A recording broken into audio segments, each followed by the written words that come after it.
श्री राम कथा की महिमा। श्री राम कथा की महिमा अपार है। भगवान श्री राम के अवतार की यह पावन गाथा संपूर्ण मानवता का कल्याण करने वाली है।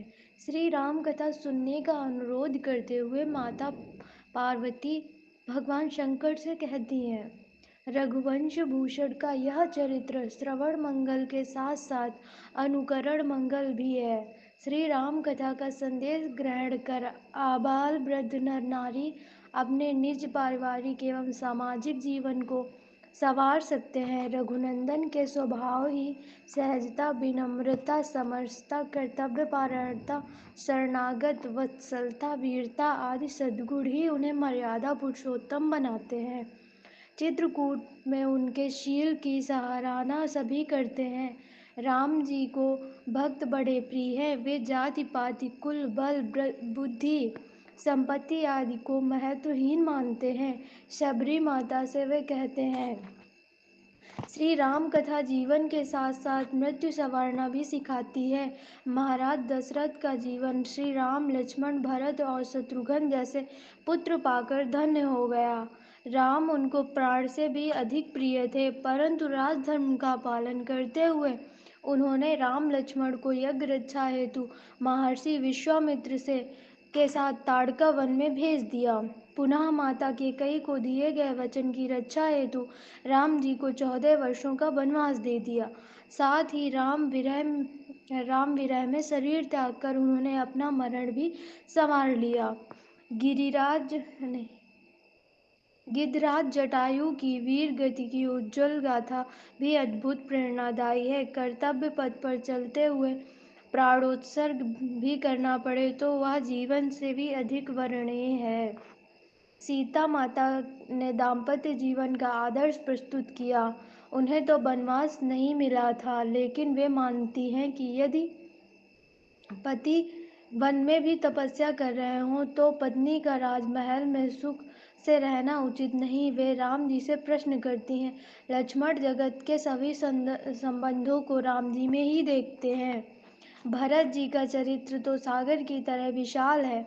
अयोध्या वासियों का यह मत है कि भगवान श्री राम के प्रति प्रेम ही मानो भरत के रूप में मूर्तिमान हो गया है। जनक जी कहते हैं कि स्वयं राम जी भी भरत की महिमा का पूरा वर्णन नहीं कर सकते। महर्षि वशिष्ठ तो भरत के चरित्र को धर्म का सार तत्व मानते हैं। श्री राम कथा की महिमा की पूर्णता व रुद्रावतार, पवन नंदन महावीर हनुमान के व्यक्तित्व और कृतित्व के उल्लेख के बिना संभव नहीं। उनके चरित्र में ज्ञान, कर्म और भक्ति की त्रिवेणी का दर्शन होता है। वे परम राम भक्त हैं, राम सेवक हैं, रामदूत हैं। राम जी तो उनके हृदय में विराजते हैं। उनके जीवन का एकमात्र उद्देश्य है रामकाज। वह निरंतर राम नाम जप करते रहते हैं। वे श्री राम कथा के वक्ता और श्रोता दोनों ही हैं। संसार की कोई कठिनाई उनकी दृष्टि में विपत्ति नहीं। वास्तविक विपत्ति तो वह है जब भगवान का स्मरण न हो पाए। हनुमान जी गुरु हैं, वे भक्तों पर कृपा करते हैं। उनकी कृपा से भक्तों के सभी काम बन जाते हैं। ऐसे दिव्य पात्रों की धवल कीर्ति से युक्त श्री राम कथा व सामाजिक, धार्मिक, सांस्कृतिक एवं आध्यात्मिक महत्व अद्भुत, अनुपम एवं अपार है। त्रेता युग की बात है। दैत्य वंश में रावण और कुंभकर्ण और विभीषण नाम के तीन भाई थे। रावण के 10 सिर और 20 हाथ थे। कुंभकर्ण का शरीर पहाड़ जैसा विशाल था। उसकी ताकत भी उसके शरीर की तरह ही प्रचंड थी। एक बार तीनों भाइयों ने मिलकर बड़ी कठोर तपस्या की। उनकी तपस्या से प्रसन्न होकर ब्रह्मा जी ने उन्हें वर मांगने को कहा। रावण बोला, पितामह, मैं आदमी और बंदर को छोड़कर किसी और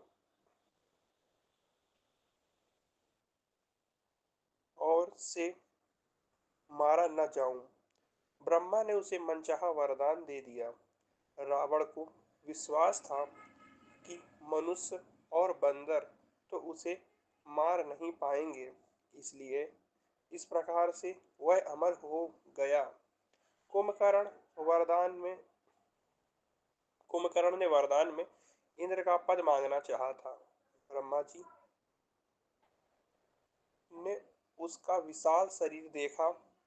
वे सोचने लगे, यह राक्षस रोज भोजन करेगा तो पृथ्वी जल्दी ही उजड़ जाएगी। फल फूल अनाज सब समाप्त हो जाएंगे। ब्रह्मा जी के कहने से सरस्वती माता ने उसकी मति फेर दी। इसलिए वर मांगते समय उसने इंद्रासन के स्थान पर निंद्रासन मांग लिया। इस कारण वह 6 महीने सोता था और केवल एक दिन जागता था। छोटे भाई विभीषण छोटे भाई विभीषण भगवान के भक्त थे। उन्होंने भक्ति का वरदान मांगा।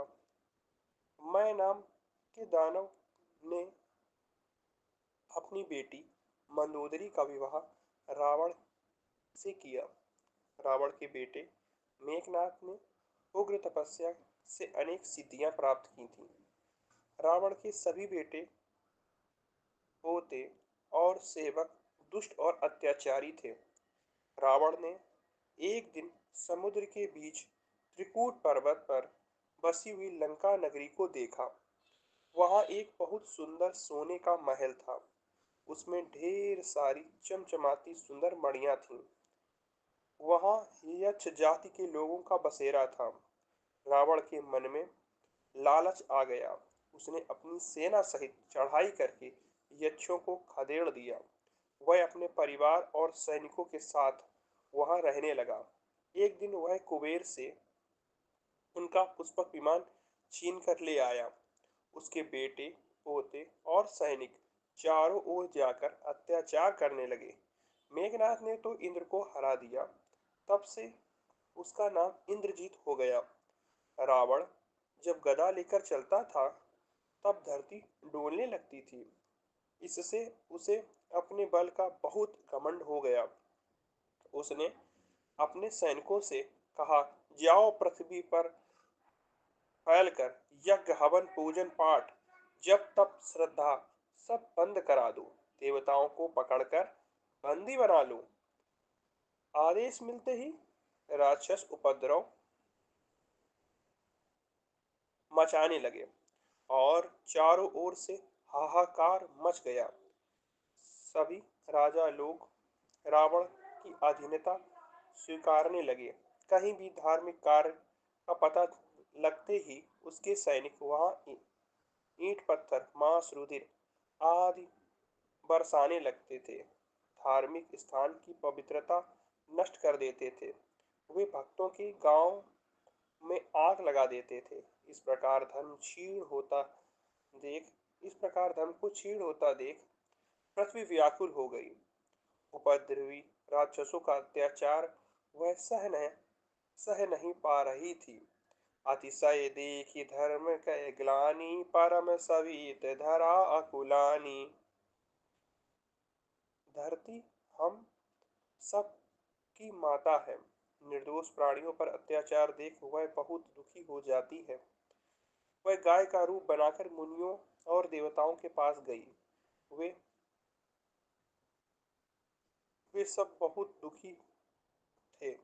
अतः सब मिलकर ब्रह्मा जी के पास गए। ब्रह्मा जी ने पूछा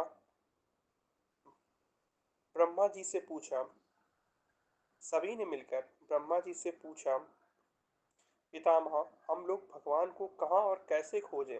तब कोई बैकुंठ जाने को बोला तो कोई क्षीर सागर में भगवान से मिलने की बात कहने लगा। उस समय भगवान शंकर जी आए और बोले, भगवान तो सभी जगह हैं, एक समान रूप से वायु में भी हैं। वे सभी दिशाओं में हैं। वे हर समय उपस्थित हैं, लेकिन वे प्रेम से प्रकट होते हैं। जैसे लकड़ी में छिपी हुई आग रगड़ने से निकलती है, उसी प्रकार सच्ची श्रद्धा से पुकारने से भगवान प्रकट होते हैं। हरि व्यापक सर्वत्र समाना, प्रेम ते प्रकट होई मैं जाना।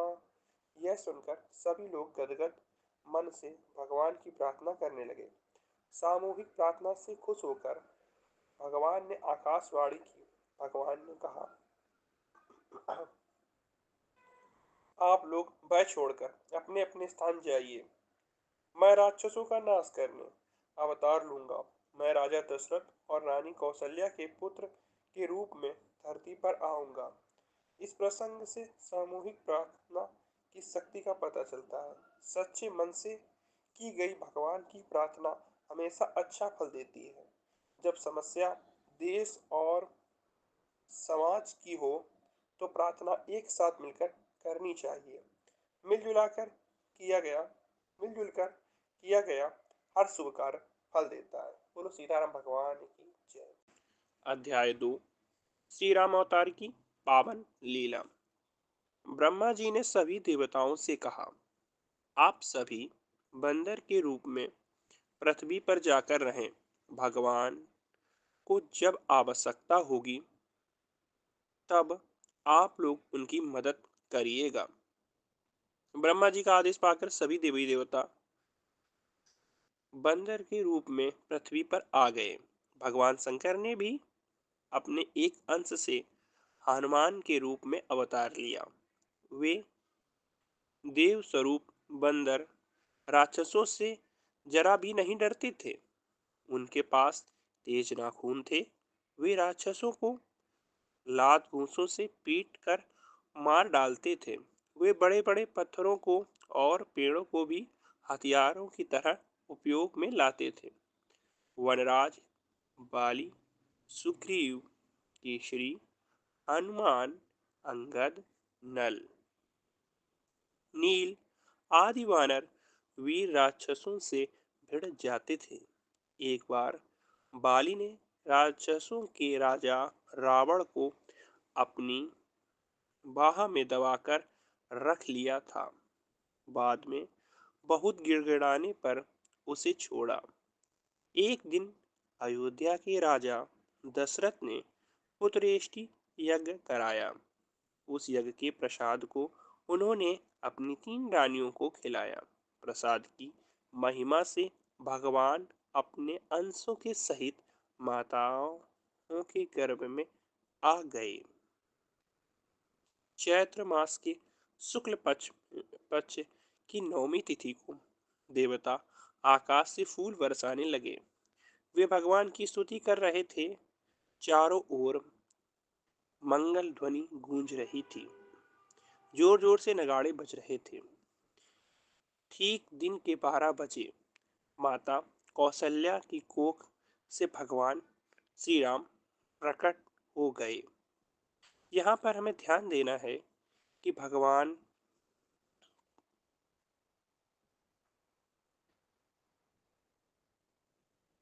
का जन्म श्री राम नवमी को हुआ था। नवमी तिथि मधुमास पुनीता, शुक्ल पक्ष अभिजीत हरि प्रीता। मध्य दिवस अति शीत न घामा, पावन काल लोक विश्रामा। सुर समूह विनती करि पहुँचे, निज निज धाम। जग निवास प्रभु प्रकटे, अखिल लोक विश्राम। भगवान सांवले रंग के 4 हाथों वाले थे। उस रूप को देखकर माता पहले तो बहुत खुश हुई, लेकिन बाद में उन्होंने भगवान से शिशु रूप बनाने की प्रार्थना की। तुरंत भगवान नवजात शिशु बनकर रोने लगे। बच्चे के रोने की आवाज को सुनकर महल में खुशी की लहर दौड़ गई। उसी समय माता कैकेयी ने भी पुत्र को जन्म दिया। माता सुमित्रा ने 2 पुत्रों को जन्म दिया। राजा दशरथ की खुशी का कोई ठिकाना न रहा। वे बोले, जिनका नाम सुनने से शुभ होता है, वे ही प्रभु पुत्र बनकर मेरे घर में आए हैं। जाकर नाम सुनत शुभ होहि, मोरे गृह आवा प्रभु सोही। उस समय गुरु वशिष्ठ ने आकर जातकर्म संस्कार कराए। सब और खुशी थी। अयोध्या सुंदर झंडों और तोरण द्वारों से सजाया गया। ध्वज पताका तोरण पुरछावा, कहीं न जा कहीं न जाई जही भांति बनावा। अयोध्या की स्त्रियां भगवान की आरती उतारने लगीं। गायक लोग भगवान का गुणगान कर रहे थे। अबीर गुलाल उड़ाए जा रहे थे। फूल बरसाए जा रहे थे। घर घर आम के पत्तों और फलों से वंदनवार बनाए गए थे। सुगंधित धूप के धुओं से दिन में ही अंधियारा छा रहा था। सभी नर नारी एक दूसरे को बधाई दे रहे थे। देवी देवता भी उत्सव में शामिल हो गए थे। अनेक देवियां जा जाकर बालक भगवान का दर्शन कर रही थीं। खुशी में कोई किसी को पहचान नहीं पा रहा था। शंकर जी भी कागभूषुंड कागभूषुंडी जी के साथ मग्न होकर मनुष्य के रूप में अयोध्या की गलियों में घूम रहे थे। आकाश से यह दृश्य देखते हुए सूर्य देव डूबना ही भूल गए। वे एक माह तक वहीं ठहरे रहे। उत्सव के आनंद में किसी को यह पता नहीं चला। मास दिवस कर दिवस भा, मरम न जानहि कोई। रथ समेत रवि थकेउ निसा, कवन विधि होई। राजा दशरथ ने खुले मन से अनाज, वस्त्र, गाय, हाथी, घोड़ा, हीरा, मोती, सोना आदि दान दिए।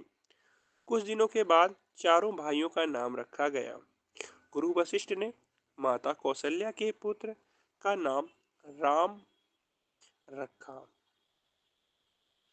माता कैकेयी के पुत्र को भरत नाम दिया गया। माता सुमित्रा के पुत्र लक्ष्मण और शत्रुघ्न कहलाए। इस प्रकार अवतार लेकर भगवान ने धरती माता को दिया वचन पूरा किया। भगवान धर्म की रक्षा करने किसी न किसी अवतार के रूप में आते हैं। अध्याय 3। श्री राम बाल लीला। अयोध्या के सभी स्त्री पुरुष अपने भाग्य पर इतरा रहे हैं। और क्यों ना इतराएं। तीनों लोकों के स्वामी, इस अखिल ब्रह्मांड के नायक भगवान श्री राम ने उनके यहाँ अवतार धारण किया है। उन्हें भगवान श्री राम का दिव्य शिशु उन्हें भगवान शिव का उन्हें भगवान श्री राम का दिव्य शिशु रूप देखने का मौका मिल रहा है।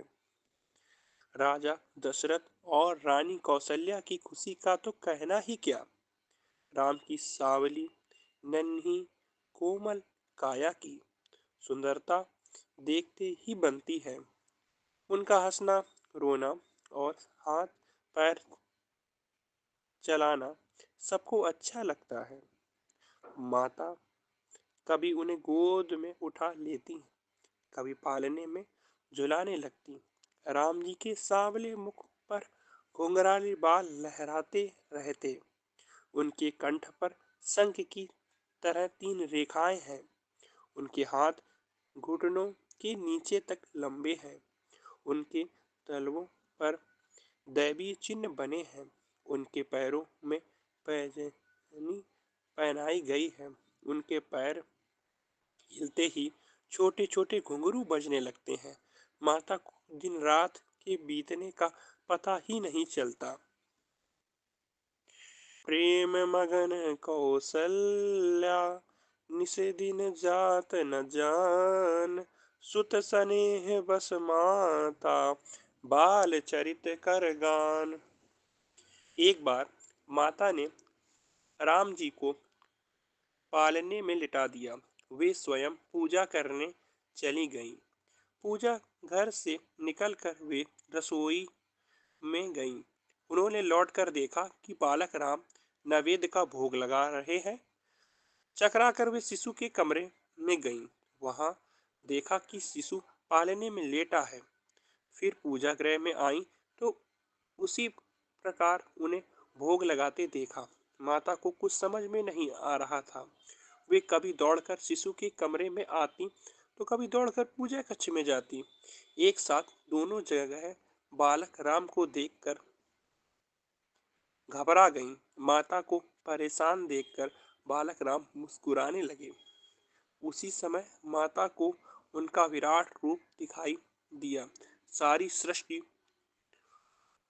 उस रूप में समाहित हुई थी। डर कर डर कर माता ने आंखें बंद कर ली। दोबारा आंखें खोलने पर वह दृश्य गायब हो चुका था। माता ने भगवान से प्रार्थना की, ऐसा विचित्र रूप मुझे दोबारा न दिखाइएगा। माता ने प्रार्थना की कि ऐसा विचित्र रूप मुझे दोबारा न दिखाएं। बालक राम थोड़े बड़े होकर घुटनों के बल चलने लगे। चारों भाई किलकारी मारते हुए आंगन में घुटनों के बल दौड़ते रहते। एक दिन आंगन में आंगन में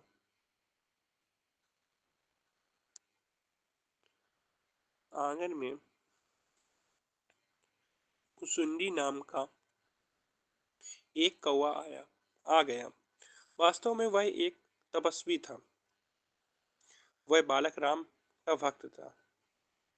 वह आंगन में राम जी के पीछे उड़ता रहता। राम जी को पकड़ने को हाथ राम जी उसे पकड़ने को हाथ बढ़ाते तो वह दूर भाग जाता। तब राम जी उसे पुआ दिखाते। पास आने पर पास आने पर फिर पकड़ने लगते। उसके भाग जाने पर बालक राम रोने लगते। एक दिन राम जी हंस पड़े।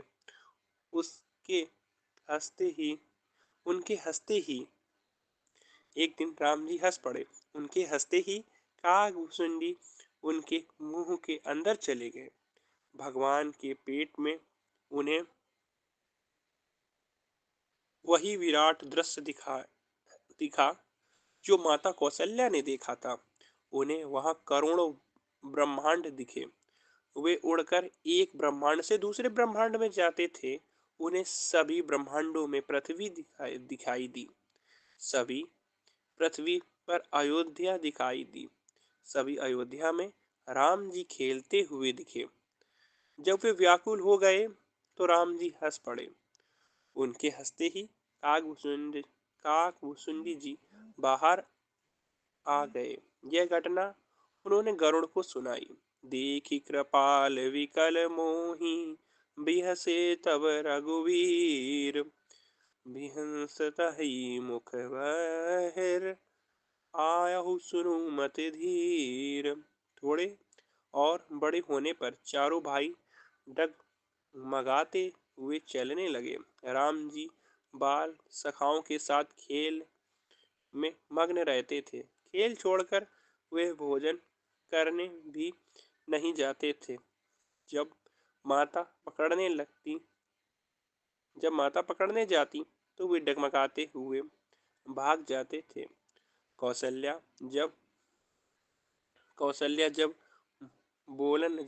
कौशल्या जब बोलन जाई, ठुमक ठुमक प्रभु चला ही पर आई। खेलते हुए उनकी देह और कपड़े धूल से सन जाते।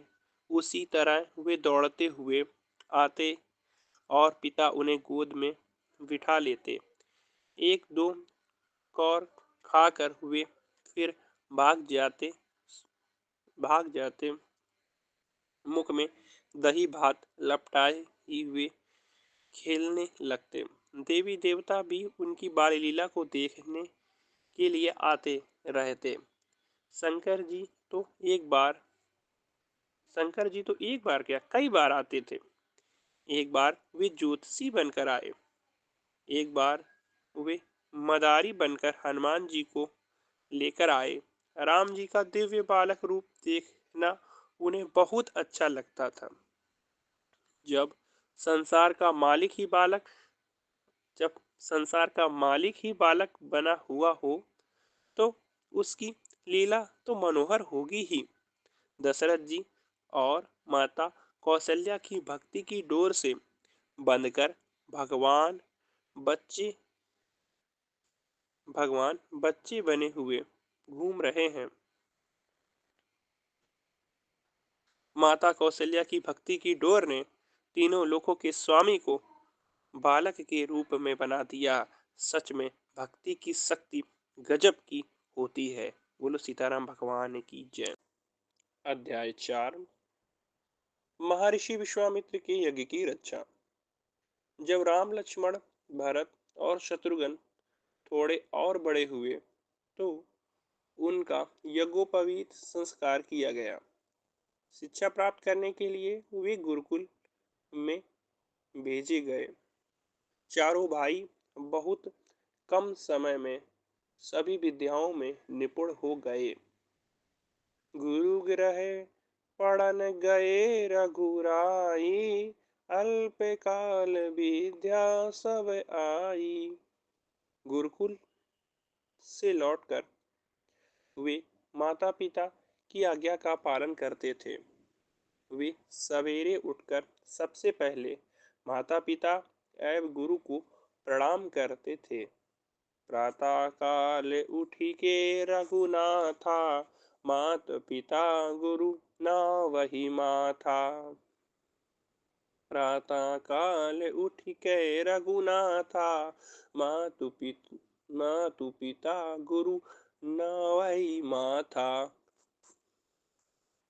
वे कंधों पर छोटे छोटे धनुष बाण लेकर चलते थे।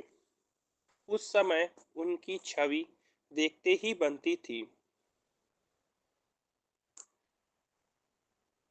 कुमार राम को प्राणों से भी अधिक प्यार करते थे। दशरथ जी कुमार राम को तो प्राणों से भी अधिक प्यार करते थे। आप आपस में भी भाइयों का बहुत अधिक प्रेम था। साथ साथ खेलना, साथ साथ भोजन करना एवं साथ साथ वेद पुराण को श्रवण करना उनकी दिनचर्या थी। खेल के लिए दो दल बनना जरूरी होता है। खेल के लिए दो दल बनाना जरूरी होता है। इसीलिए राम और लक्ष्मण एक दल में रहते थे। भरत शत्रुघ्न को दूसरे दल में रखा जाता था। लेकिन राम जी कभी भरत के दल को हराना नहीं चाहते थे। वे जानबूझकर स्वयं हार जाते थे। इस प्रकार से भरत का दल जीत जाता था। महर्षि विश्वामित्र बक्सर के पास वन में रहकर तपस्या करते थे। उस वन में ताड़का नाम की एक राक्षसी अपने बेटे मारीच और सुबाहु के साथ रहती थी। ताड़का के पुत्र का नाम सुबाहु था। वह उनके यज्ञ में विघ्न डालती थी। एक दिन विश्वामित्र जी सहायता मांगने राजा दशरथ के दरबार में गए। उन्होंने राजा से यज्ञ की रक्षा के लिए राम और लक्ष्मण को मांगा।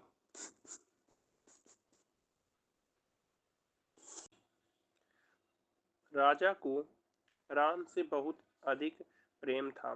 भयानक राक्षसों से युद्ध के लिए वे राम को भेजने से डर रहे थे। राम लक्ष्मण उस समय किशोरावस्था में थे। राजा दशरथ जी वशिष्ठ जी के समझाने पर समझ गए। उनके समझाने पर वे राम लक्ष्मण को भेजने को तैयार हुए। दोनों भाइयों ने माता पिता और गुरु के पैर छूकर आशीर्वाद लिया। हाथों में धनुष बाण और कंधे पर तरकस लेकर वे विश्वामित्र जी के साथ चल पड़े। रास्ते में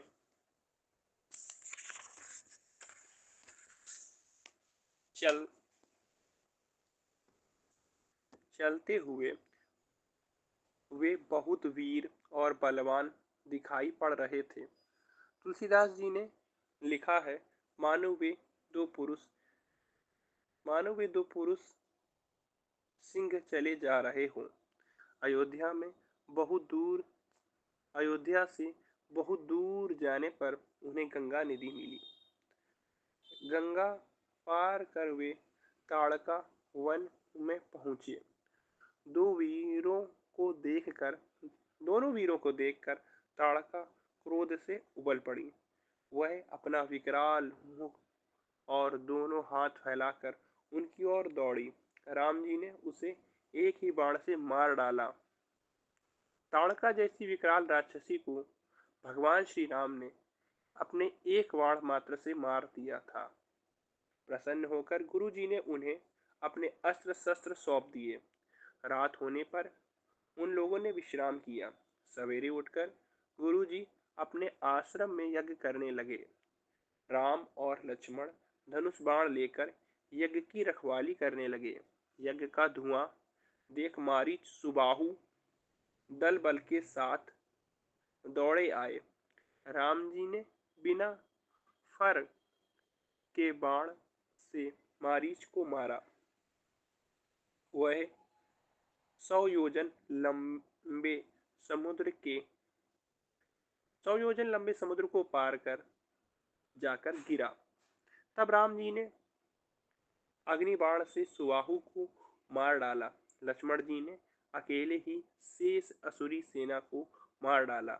इसी प्रकार महर्षि विश्वामित्र के यज्ञ की रक्षा हुई। आश्रम में कुछ दिन राम लक्ष्मण का समय साधु संतों से कथाएं सुनते हुए बीता। भगवान राम ने इस लीला के द्वारा एक महत्वपूर्ण शिक्षा दी। अधर्म की शक्तियों के विनाश के बिना धार्मिक कार्य संपन्न नहीं हो सकते। अर्थात धर्म की रक्षा के लिए भी शक्ति चाहिए। शांति की स्थापना भी शक्ति के बिना नहीं हो सकती है। शक्तिहीन व्यक्ति या समाज ना तो अपनी रक्षा कर सकता है, ना ही धर्म की रक्षा कर सकता है। इस कलिकाल में शक्ति की एकजुटता जरूरी है। अध्याय 5 अहिल्या उद्धार एवं श्री राम का जनकपुर आगमन। एक दिन विश्वामित्र जी ने कहा, चलो राम, चलकर धनुष यज्ञ देखें। श्री राम ने मन में सोचा, अच्छा ऐसा भी यज्ञ होता है, इसे तो देखना ही चाहिए। राम और लक्ष्मण उत्साहपूर्वक महर्षि के साथ चल पड़े।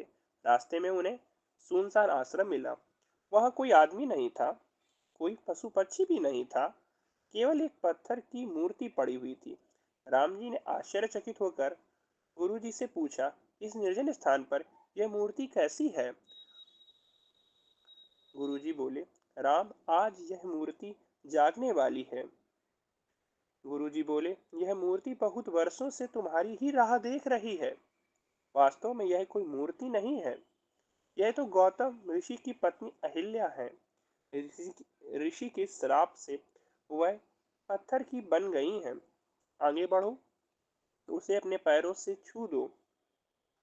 गुरु की आज्ञा पाकर राम जी ने उसके शीश को अपने चरण से स्पर्श कर दिया।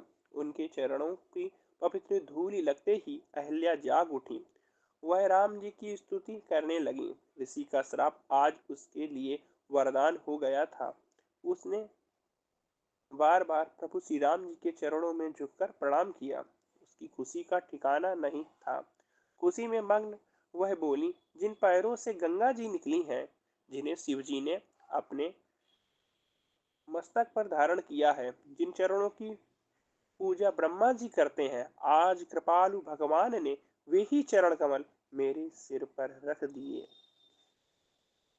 जेहि पद सुर सरिता परम पुनीता, प्रकट भई शिव शीस धरी, सोई पद पंकज जेहि पूजत अज, मम सिर धरऊ कृपालु हरि।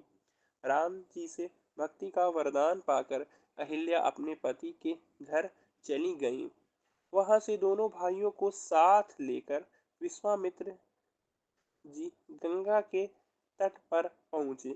नदी पार कर उन लोगों ने स्नान पूजन किया। महर्षि ने गंगा गंगा जी के देवलोक से पृथ्वी पर आने की कथा सुनाई। आगे चलते हुए वे जनकपुर पहुंचे। जनकपुर मिथिला राज्य की राजधानी थी। वहां के राजा जनक बहुत ज्ञानी माने जाते थे। उस